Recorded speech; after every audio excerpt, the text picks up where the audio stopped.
Her mission is to empower people to take care of their health through food. She has just ended a wonderful summer camp session teaching kids how to cook at Biblioteca Los Mangos. Ladies and gentlemen, I give you Gabrielle Tenney.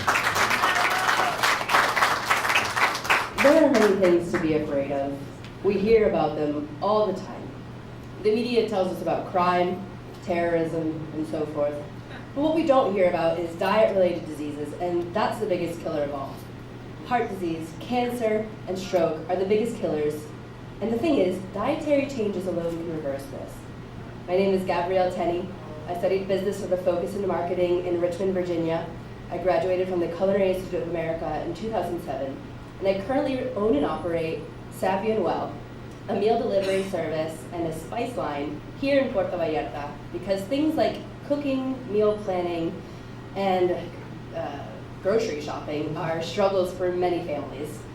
Now, statistically, 1 in 3 of you here has diabetes or pre-diabetes. Your children are set up to live 10 years fewer than you because of the landscape of food built around them. On the other hand, 1 in 7 Americans don't know where they're going to get their next meal. And I think this number is probably higher here in Mexico. And I know this is heavy stuff, but I think I have a way to help. With Savvy and Well Meals. It's a meal delivery service that provides all the farm-fresh ingredients and 3 recipes delivered to your door.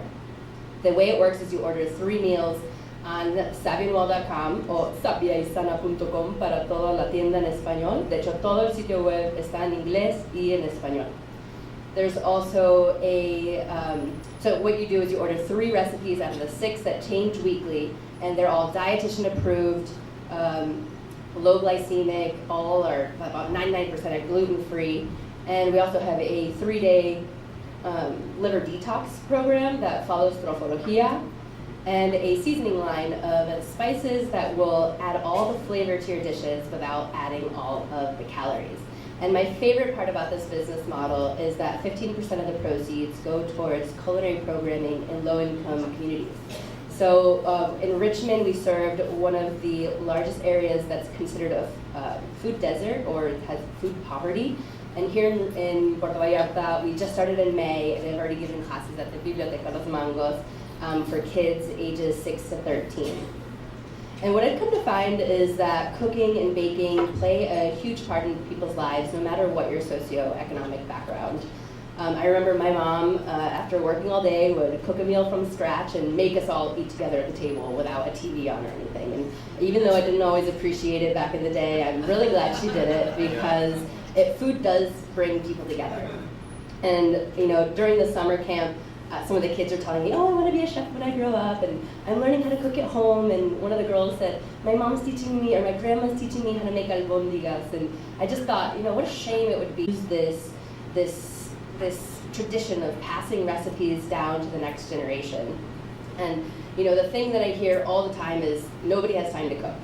And as a result, convenience food is taken over, and our health is taken a toll as a result.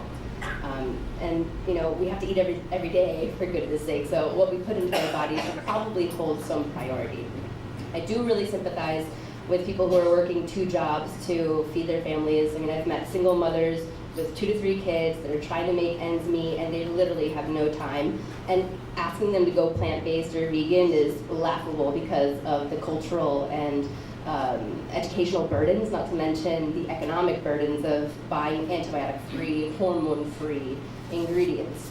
And so, for me, after working in the restaurant industry for 8 years, I was just ready for a change. And I just thought, what can I do about this problem? But what I realized is that during this time, I had developed a skill that I could now share. And so I started the website with my blog with recipes in English and Spanish. They're all healthy recipes, and I didn't really know what it was going to turn into, but I wasn't really worried about it at that point.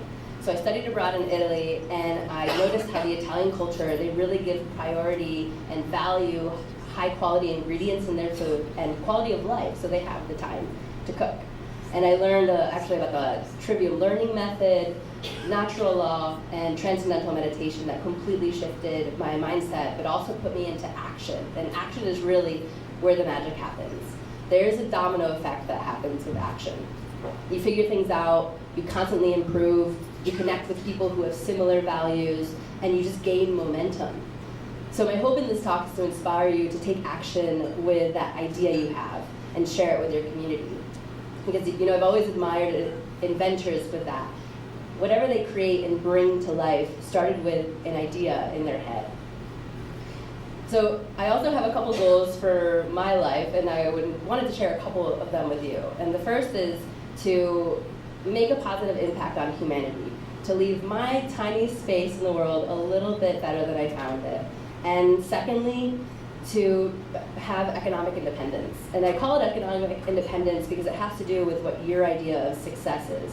And for me, I love Savvy and Well because it allows me to do what I love and feel proud of it. I mean, now we are just starting here in PV, but the idea is to grow to different cities in the country and go global with the Spice line. Now, can you imagine if all businesses gave a portion of their proceeds to community programs? I mean, it has a Robin Hood effect.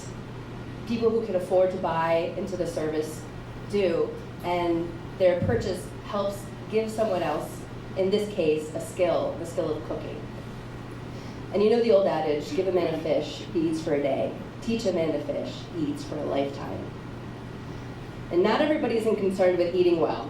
I want to focus on the ones who want to, which are usually the little chefs who want to help and want to eat what they create, even if it's spaghetti, squash, pasta. And those who are diagnosed with chronic diseases, because unfortunately people wait until they're diagnosed with something to make those necessary changes. So there's a lot of work to do, but I think that together we can help those who need it most. I'm excited to see what we can do, because why stop here? This isn't just a problem in Puerto Vallarta, in Mexico, it's everywhere, and we need a revolution. Thank you.